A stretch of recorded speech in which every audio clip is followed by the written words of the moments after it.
সৌৰভ শৰ্মাৰ ৰচনাৰে দ্বিতীয় অনুগল্প। শেষ অনুষ্ঠান। গ্ৰীণ ৰুমৰ পিছৰ ফালে আছোঁ, ইয়ালৈ আহিবা। হ'ব যাম। মাহঁতে গ্ৰীণ ৰুমৰ সন্মুখতে আছে, সেয়ে ওলাব পৰা নাই। ফোন কৰিলেও ধৰে আজিকালি। হয় নেকি? আৰু ধৰিব নোৱাৰিব।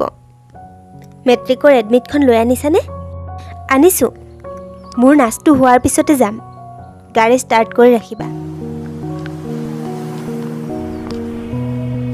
এনেদৰে বিহু মঞ্চত নিজৰ নাচ পৰিৱেশন কৰি পলাই গৈছিল নম্ৰতা। দীপান্তৰ ওপৰত থকা বিশ্বাসে আছিল তাৰ সাহস আৰু শক্তি। আজি কোঠাত এজন গ্ৰাহকৰ মৰম দেখি তাই স্মৰণ কৰিছিল।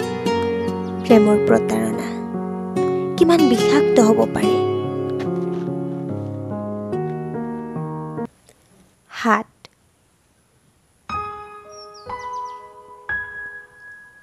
দেহত ফটা কাপোৰ মেৰিয়াই সি ভিক্ষা খুজি বহি আছিল।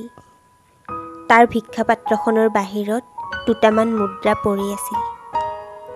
তাক ময়ো খুচুৰা এটা দি ক'লোঁ, ঐ হিৰ', টকাকেইটা উঠাই পাত্ৰখনত থ। সি হাঁহি মাৰি গাটো জোকাৰি দিলে। কাপোৰখন সৰি পৰিল।